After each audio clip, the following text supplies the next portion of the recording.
Hello everyone, welcome DP class. कैसे हो आप सब प्यारे बच्चों। हम लोग देख रहे हैं नीट पीवाईक्यूज को, नीट के प्रीवियस ईयर क्वेश्चन सीरीज को। बेटा जब हम लोग इन क्वेश्चंस को देखते हैं ना, तो हमारा मेन उद्देश्य क्या होता है? हमारा मेन उद्देश्य होता है रिवीजन का, यानी जो हमने कॉन्सेप्ट पढ़ रखे हैं क्या उन कॉन्सेप्ट बेस्ड हम क्वेश्चन लगा पाते हैं। अगर कॉन्सेप्ट बेस्ड क्वेश्चन लगा पा रहे हैं तो इसका मतलब हमारे कॉन्सेप्ट जो है ना वो क्रिस्टल क्लियर है। अगर इन क्वेश्चंस को हम हैंडल नहीं कर पाते, ठीक है, तो इसका मतलब साफ साफ है कि हमने उन कॉन्सेप्ट को पढ़ा तो अच्छे से है बट रिवाइज नहीं किया है, और हमारे दिमाग में ना अभी वो कॉन्सेप्ट बन नहीं रहे हैं। ठीक है, अगर वो कॉन्सेप्ट बन रहे होंगे तो नीट के सारे क्वेश्चन ये जो अभी बोर्ड पर लिखे हुए दिख रहे हैं ना, ये सारे के सारे आपके सही होने वाले हैं। ठीक है, तो इसी उम्मीद के साथ कि आपके सारे क्वेश्चन सही होंगे, आइए हम लोग देखते हैं अपना पहला क्वेश्चन। हमारा पहला क्वेश्चन क्या कहता है? पहला क्वेश्चन कह रहा है which of the following statement is wrong, यानी आपको कुछ स्टेटमेंट दी हैं, इनमें से कोई एक स्टेटमेंट ऐसी है बेटा जो गलत है, बाकी तीन स्टेटमेंट क्या है? सही है। पहली स्टेटमेंट क्या कहती है? When pollen is set at 2 cell stage double fertilisation not takes place, यानी पॉलन ग्रेन जब स्टिग्मा पर 2 सेल स्टेज में आके गिरता है तो फर्टिलाइजेशन नहीं होता। क्या ये बात सही है? देखेंगे अभी सही है कि नहीं सही है। दूसरी बात यह है कि vegetative cell is larger than generative cell. ठीक है, तो वेजिटेटिव सेल लार्जर होती है किसकी अपेक्षा? जनरेटिव सेल की अपेक्षा। बेटा तो आप जब पॉलन ग्रेन को देखते हो ना, तो उसमें जो बड़ी वाली सेल होती है उसके साइटोप्लाज्म में आपकी जनरेटिव सेल तैरती रहती है। तो कौन सी सेल बड़ी होगी? जो तैर रही है वो बड़ी होगी कि जिसमें तैर रही है वो बड़ी होगी? जिसमें तैर रही है वो बड़ी होगी। तो वेजिटेटिव सेल वो सेल है ना जो बड़ी होती है, जिसमें जनरेटिव सेल तैर रही होती है। तो वेजिटेटिव सेल क्या होती है? बड़ी होती है किसकी अपेक्षा? जनरेटिव सेल की अपेक्षा। तो दूसरी स्टेटमेंट बिल्कुल ठीक है। ठीक है, तो दूसरी स्टेटमेंट क्या है बेटा? बिल्कुल ठीक है। तीसरी स्टेटमेंट क्या कहती है? Pollen grain in some plant remains viable for month. तो देखो मैंने पढ़ा है 3 फैमिलीज। ठीक है, एनसीईआरटी में मैंने पढ़ी है 3 फैमिलीज। पहली फैमिली का नाम है रोजेसी, सेकंड फैमिली का नाम है बेटा लेग्यूमिनोसी, ठीक है, और थर्ड फैमिली का नाम है बेटा सोलेनेसी। ठीक है, ये 3 फैमिलीज ऐसी हैं जिनके पॉलन मंथ तक वायबल रहते हैं। तो pollen grain in some plant मतलब ऐसे प्लांट जो इस फैमिली से बिलोंग करते हैं, उनके पॉलन जो होते हैं ना वो वायबल होते हैं कब तक? बहुत महीनों तक, यानी कई मंथ तक वो वायबल होते हैं। तो क्या स्टेटमेंट सही है बेटा? बिल्कुल ठीक है। Intine is made up of pectocellulose. क्या ये बात सही है बेटा? तो देखो इधर एंटाइन, यानी एंटाइन किसकी बात कर रहा है? ये बात कर रहा है बेटा पॉलन ग्रेन की। आपका पॉलन ग्रेन ऐसा होता है, ये उसकी एंटाइन हो गई, उसके बाहर ये आपको क्या दिख रही है? ये आपको ऐसे एग्जाइन दिख रही है। यहाँ पर ये होते हैं बेटा जर्मपोर, जिनसे क्या बनती है? जिनसे बनती है पॉलन ट्यूब। इसकी एग्जाइन जो है, ये ग्रीन कलर का पार्ट क्या है? इसकी एग्जाइन है। ठीक है, एग्जाइन किसकी बनी होती है बेटा?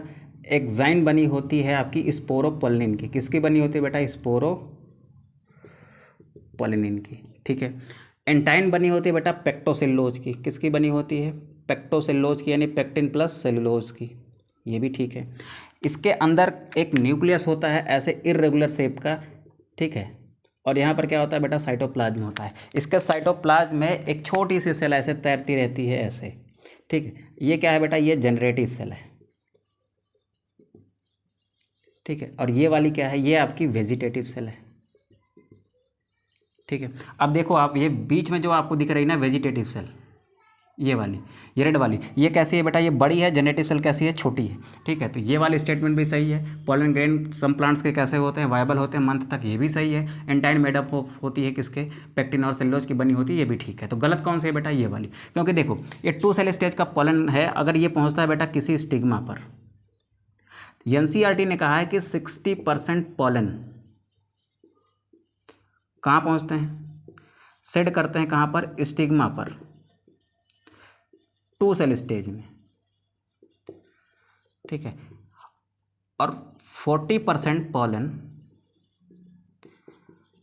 सेट करते हैं बेटा कहाँ पर? स्टिग्मा पर 3 सेल स्टेज में।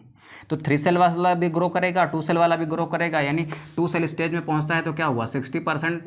एंजियोस्पर्म में तो ऐसा ही होता है कि वो 2 सेल स्टेज में स्टिग्मा पर पहुंचता है और पॉलन ट्यूब बनाता है और बाद में फर्टिलाइजेशन कराता है। तो ये स्टेटमेंट क्या है बेटा? गलत है। ठीक है, इनकरेक्ट है, क्योंकि फर्टिलाइजेशन वो करा सकता है। यहाँ पर लिखा है फर्टिलाइजेशन नॉट टेक्स प्लेस, यानी 60% जब पहुँच रहा है बेटा तो फर्टिलाइजेशन तो होगा ही होगा ना। तो यानी ये स्टेटमेंट क्या है बेटा? गलत है। तो इसका कौन सा ऑप्शन ऐसा है जो गलत है? वो ये वाला ऑप्शन है। ठीक है, बोथ ऑटोगैमी जेटनोगैमी प्रिवेंटेड इन, यानी ऑटोगैमी और जेटनोगैमी किसमें नहीं होती। ठीक है, तो आइए देखते हैं ऑटोगैमी जेटनोगैमी किसमें नहीं होती। अब देखो मेज का जो प्लांट होता है ना बेटा, ये होता है मोनोसियस प्लांट। कैसा होता है? मोनोसियस होता है। यानी प्लांट जो है, मान लो ये मेज़ का प्लांट है, अगर बेटा ये मोनोसियस है, कैसा है, अगर ये मोनोसियस है तो इसका मतलब इसका फीमेल फ्लावर और इसका मेल फ्लावर, ये क्या है, इसका मेल फ्लावर है, ये इसका क्या है, फीमेल फ्लावर है। Male flower and female flower क्या है बेटा, सेम प्लांट पर है, तो प्लांट कैसा हुआ बेटा, मोनोसियस हुआ। ठीक है, अब देख बेटा यहाँ पर ऑटोगैमी तो नहीं हो सकती, ठीक है, क्योंकि मेल और फीमेल एक फ्लावर में नहीं है, लेकिन जेटनोगैमी तो हो सकती है। इसी प्लांट का पॉलन हो, इसी प्लांट के किसी अदर फ्लावर के स्टिग्मा पर जाए, तो इसको आप क्या कहते हो, इसको आप जेटनोगैमी कहते हो ना। तो जेटनोगैमी हो सकती है बट ऑटोगैमी नहीं हो सकती।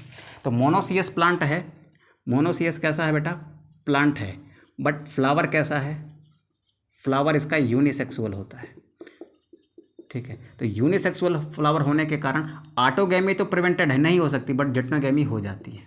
ठीक है, सेम यही बात बेटा कैस्टर में भी होती है, इसमें भी मोनोसियस प्लांट होता है, फ्लावर कैसे होते हैं, यूनिसेक्सुअल होते हैं। कुकुम्बर भी बेटा ऐसे सेम होता है, मोनोसियस प्लांट होता है, फ्लावर कैसे होते हैं, यूनिसेक्सुअल होते हैं। ठीक है, अब बात करते हैं बेटा पपाया की। पपाया की कंडीशन क्या है ना, पपाया का जो प्लांट होता है वो डायोसियस होता है। अब डायोसियस का मतलब क्या है, देखते हैं इधर, देख बेटा यहाँ पर मैंने एक लिया पपाया का प्लांट। पपाया का प्लांट जो है ना वो कैसा होता है बेटा, पपाया प्लांट इज डायोसियस। ये कैसा होता है बेटा, डायोसियस होता है। डायोसियस का मतलब male and female plant are separated, female plant are separated. ठीक है, अगर male and female plant separated है तो इसका मतलब क्या है, देखो इधर यहाँ पर मैंने एक बनाया, ये सपोज करिए एक मेल प्लांट है, मेल प्लांट है, तो इसके फ्लावर में आपको केवल और केवल क्या दिखेंगे, केवल और केवल स्टेमन दिखेंगे। ठीक है, अगर ये वाला प्लांट जो है बेटा ये फीमेल प्लांट है, तो इसमें क्या दिखेंगे बेटा, इसके फ्लावर में आपको केवल और केवल आपको ऐसे पिस्टिल्स दिखेंगे। ठीक है, अब जरा आप बताओ, ध्यान से सुनो, अब जरा आप बताओ कि पपाया में क्या हो सकता है, ऑटोगैमी क्या पॉसिबल है। ऑटोगैमी ये कहती है कि जिस प्लांट का पॉलन हो उसी प्लांट, जिस प्लांट का पॉलन हो जिस फ्लावर का, उसी फ्लावर के स्टिग्मा पर चला जाए, तो ऑटोगैमी बेटा यहाँ नहीं हो सकती। तो यहाँ पर क्या नहीं हो सकती है, ऑटोगैमी प्रिवेंटेड है टोटली। ठीक है, अच्छा क्या पॉसिबिलिटी है यहाँ पर, हो क्या सकता है, क्या यहाँ पर जेटनोगैमी हो सकती है बेटा। जेटनोगैमी का मतलब है कि इसी प्लांट पर क्या होता, एक फीमेल होता, ठीक, तब ये यहाँ जाता तब जेटनोगैमी है, लेकिन ये प्लांट कैसा है बेटा, ये प्लांट तो केवल मेल फ्लावर वाला है। ठीक है, तो यहाँ पर जेटनोगैमी भी नहीं हो सकती। ठीक है, यहाँ पर जेटनोगैमी नहीं हो सकती, तो ऑटोगैमी तो प्रिवेंटेड है, साथ साथ में जेटनोगैमी प्रिवेंटेड है, तो एक ही चांस है बेटा यहाँ पर केवल क्या, वो है जीनोगैमी, यानी एक प्लांट का क्या हो, पॉलन हो, दूसरे प्लांट के क्या हो, स्टिग्मा पर जाए। ठीक है, तो यहाँ पर क्या पॉसिबल है बेटा, जीनोगैमी। तो इसमें क्या पॉसिबल होता है, इसमें ओनली जीनोगैमी पॉसिबल होती है, जीनोगैमी ओनली पॉसिबल है। तो ऑप्शन कौन सा सही है बेटा, ये भी सही है। ठीक है, फिर कहता है gynoecium consist of many free pistol. अब सपोज करिए कि आपके पास क्या है, एक गाइनोसियम है। गाइनोसियम क्या होता है बेटा, पिस्टिल्स के ग्रुप को गाइनोसियम कहते हैं। आपके पास क्या है, बहुत सारी पिस्टिल हैं। पिस्टिल का जो ग्रुप होता है ना, group of pistil is called gynoecium. और स्टैमेन का ग्रुप क्या कहलाता है बेटा, वो एंड्रोसियम कहलाता है। अब देखो बेटा ग्रुप है यानी कि बहुत सारे पिस्टिल्स हैं। अब हो सकता है वो पिस्टिल्स ज्वाइंट्स हों आपस में, या फिर हो सकता है वो सारे के सारे पिस्टिल एक दूसरे से क्या हों बेटा, फ्री हों, या फिर हो सकता है फ्यूज्ड हों या फिर फ्री हों। तो यहाँ पर बात किसकी कर रहा है बेटा, ये बात कर रहा है फ्री पिस्टिल की। अगर ये पिस्टिल फ्री है तो फ्री पिस्टिल को कहा जाता है बेटा एपोकार्पस। क्या कहते हो, एपोकार्पस। अगर ये ज्वाइंट्स होते यानी फ्यूज्ड होते, फ्यूज्ड होती पिस्टिल, तो इसको मैं कहता सिनकार्पस। लेकिन पिस्टिल कैसे हैं बेटा, पिस्टिल फ्री है यानी एपोकार्पस। और एपोकार्पस कंडीशन आपको देखने को मिलती है कहाँ पर, एपोकार्पस देखने को मिलते हैं बेटा माइसेलिया में। कहाँ पे देखने को मिलते हैं, माइसेलिया में। तो ऑप्शन नंबर ए सही है। ठीक है, चलते हैं बेटा यहाँ पर, wind pollinated, wind pollination is common in, wind pollination common किस में होता है बेटा, ग्रास में होता है। ठीक है, अगला क्वेश्चन क्या कहता है, which of one resistance to the enzyme action, यानी इनमें से कौन सा ऐसा चीज़ है जो एंजाइम के एक्शन से खुद को क्या करता है बेटा, खुद को रेजिस्टेंस प्रदान करता है, यानी उसमें एंजाइम का कोई रोल नहीं है, यानी एंजाइम उसका कुछ भी नहीं बिगाड़ सकता। तो वो क्या है बेटा, पोलन की एग्जाइन जो किसकी बनी होती है बेटा, स्पोरोपोलिन की। ये स्पोरोपोलिन क्या होता है, ये हार्डेस्ट ऑर्गेनिक बायोलॉजिकल मटेरियल होता है। ये क्या है बेटा, हार्डेस्ट बायोलॉजिकल मटेरियल, यानी ये बहुत ही हार्ड होता है, कोई भी एंजाइम कोई भी एल्कली इसका कुछ नहीं बिगाड़ सकता, यानी इसी एग्जाइन के कारण ये क्या करता है बेटा, फॉसिल के रूप में भी पॉलिन इस्तेमाल किया जाता है। ठीक है, चलते हैं बेटा नेक्स्ट क्वेश्चन में, इसका मतलब ये पॉलिन एग्जाइन से। चलते हैं नेक्स्ट क्वेश्चन में, यूनिसेक्सुअलिटी ऑफ फ्लावर प्रिवेंट्स, यानी फ्लावर कैसा हो, यूनिसेक्सुअल हो तो वो क्या क्या रोक सकता है। अब ध्यान से सुनने वाली बात ये है बेटा, इसके कॉन्सेप्ट को आप समझिएगा, बहुत अच्छा क्वेश्चन है, मेरे हिसाब से सारे क्वेश्चन में से सबसे अच्छा क्वेश्चन यही है। ठीक है, ये कह रहा है कि फ्लावर यूनिसेक्सुअल हो, प्लांट आपका बाइसेक्सुअल हो चल जाएगा। ये आपका एक प्लांट ले लिया मैंने, ठीक है, इस प्लांट पर 2 फ्लावर हैं ऐसे। ठीक है, फ्लावर यूनिसेक्सुअल हैं, या तो ये मेल वाले होंगे या तो फीमेल वाले होंगे। चलो ये वाला फ्लावर जो है ना, ये फीमेल सेक्स ऑर्गन का है, और ये वाला फ्लावर जो है ना, ये मेल सेक्स ऑर्गन वाला है। सेम इसी स्पीसीज का एक और प्लांट लेता हूँ मैं। ठीक है, इसके भी फ्लावर कैसे हैं, यूनिसेक्सुअल हैं। एक मिनट रुको,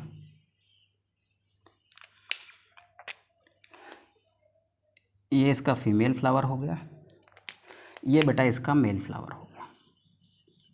फ्लावर सबके क्या है, यूनिसेक्सुअल हैं, या तो मेल वाला होगा या तो फीमेल वाला फ्लावर होगा। ठीक है, अब देख बेटा यहाँ पर क्या पॉसिबिलिटी है, यहाँ पर ये पॉसिबिलिटी है ना कि इस फ्लावर के स्टेमन से पॉलन निकले, इसी प्लांट के किसी दूसरे फ्लावर के स्टिग्मा पर पहुंच जाए यहाँ पर। ठीक है, प्लांट सेम है बट फ्लावर अलग अलग हैं, तो इसको क्या कहोगे बेटा, इसको आप कहते हैं जेटनोगेमी। ठीक है, सेम प्लांट पर जाता, इसी का पॉलन इसी के स्टिग्मा पर चला जाता, तो वो तो ऑटोगेमी थी। तो यानी यहाँ पर ऑटोगेमी तो हो ही नहीं सकती, क्योंकि फ्लावर कैसा है, यूनिसेक्सुअल है। ऑटोगेमी उसी फ्लावर में होती है जो बाइसेक्सुअल होते हैं, जिसमें दोनों मेल और फीमेल दोनों होते हैं। ठीक है, तो ऑटोगेमी तो हो ही नहीं सकती। ठीक है, अब ऑटोगेमी को रोक सकता है, पहली बात तो ऑटोगेमी तो होने ही नहीं देगा, यूनिसेक्सुअलिटी या फ्लावर क्या नहीं होने देगा, ऑटोगेमी। ठीक है, यानी फ्लावर अगर एक सेक्स का है, देखो ऑटोगेमी कब पॉसिबल है, जब एक ही फ्लावर का पिस्टिल हो, दूसरे उसी फ्लावर के स्टेमन से क्या निकल के आए, पॉलन निकल के आए, तो ये ऑटोगेमी है। लेकिन कंडीशन यहाँ पर दे दी है यूनिसेक्सुअल, या तो ये वाला होगा या तो ये वाला होगा। ठीक है, जब दोनों एक साथ होंगे ही नहीं तो ऑटोगेमी तो हो ही नहीं सकती, तो ऑटोगेमी तो 100% प्रिवेंटेड है। इसके साथ साथ में और क्या पॉसिबिलिटी है, जेटनोगेमी हो सकती है कि नहीं। देखो बेटा, फ्लावर तो यूनिसेक्सुअल हैं बट सेम प्लांट पर हैं, इस वजह से यहाँ जेटनोगेमी हो जा रही है। दूसरी कंडीशन ये है कि इसी फ्लावर का पॉलन ग्रेन इसी स्पीसीज के किसी दूसरे फ्लावर के स्टिग्मा पर जा सकता है कि नहीं जा सकता, बिल्कुल जा सकता है, यानी यहाँ पर क्या हो रही है, जीनोगेमी। तो यानी जेटनोगेमी और जीनोगेमी हो सकती है, बट केवल और केवल क्या नहीं हो सकती, ऑटोगेमी नहीं हो सकती अगर फ्लावर कैसा है बेटा, यूनिसेक्सुअल है। यानी यूनिसेक्सुअलिटी ऑफ फ्लावर क्या रोक सकती है, केवल और केवल वो ऑटोगेमी रोक सकती है, जेटनोगेमी और जीनोगेमी नहीं रोक सकती। तो यहाँ पर क्या लिख रहा है, यहाँ पर लिख रहा है जेटनोगेमी बट नॉट जीनोगेमी। देख बेटा, जेटनोगेमी तो हो रही है, लेकिन यहाँ पर कह रहा है कि जेटनोगेमी को प्रिवेंट करता है, ये ऑप्शन गलत है। ऑटोगेमी एंड जेटनोगेमी, ऑटोगेमी और जेटनोगेमी को प्रिवेंट करता है, बिल्कुल नहीं करता, वो केवल और केवल ऑटोगेमी को प्रिवेंट करता है, जेटनोगेमी को होने देता है। ठीक है, तो ये ऑप्शन भी गलत है। तीसरा ऑप्शन यानी ऑप्शन नंबर सी क्या कह रहा है बेटा, ऑप्शन नंबर सी कह रहा है कि ऑटोगेमी बट नॉट जेटनोगेमी। ठीक है, ऑटोगेमी को प्रिवेंट करता है बट जेटनोगेमी को प्रिवेंट नहीं करता, तो ये बात बिल्कुल ठीक है। चौथी बात ये कह रहा है कि बोथ जेटनोगेमी एंड जीनोगेमी, तो जीनोगेमी और जेटनोगेमी दोनों को प्रिवेंट करता है, तो क्या ये बेटा ऐसा करता है, नहीं करता, ये दोनों को होने देता है, यानी जेटनोगेमी भी होने देता है और जीनोगेमी भी होने देता है। ठीक है, इन 5-6 क्वेश्चंस में आपने अपने आप को अंदाज़ लिया होगा कि आप अभी कितने पानी में हैं। ठीक है बेटा, अगर ये सारे क्वेश्चंस आपके सही हैं, अभी तक जितने भी आंसर्स हमने डिस्कस किए, अगर ये सारे क्वेश्चंस बेटा आपके सही हैं, सारे क्वेश्चंस के आंसर सही हैं, तो इसका मतलब आप एक सही ट्रैक पर हैं। अगर सही नहीं है बेटा तो आपको दोबारा मेहनत करने की ज़रूरत है। ठीक है, तो बेटा कोशिश करिए कि सारे क्वेश्चंस आपके बिल्कुल सही हो। आप इसके लिए क्या करिए, लगातार रिविजन्स करिए, जो हमने क्लासेस डिस्कस कर रखी हैं, sexual reproduction in flowering plant, ये हमने चैप्टर डिस्कस कर रखा है। ठीक है, उसको जाके आप देखिए। ठीक है, वहाँ पर देख के आइए, कॉन्सेप्ट सीख के आइए, फिर यहाँ पर आप क्वेश्चन लगाइए, आपकी तैयारी 100% अच्छी हो जाएगी। ठीक है, तो बेटा इसी उम्मीद के साथ कि आप आगे की परफॉर्मेंस आप बहुत अच्छी करोगे। ठीक है, इसी उम्मीद के साथ हम लोग आज की क्लास को यहीं पर करते हैं फिनिश। मिलते हैं हम लोग नेक्स्ट क्लास में, तब तक के लिए थैंक यू।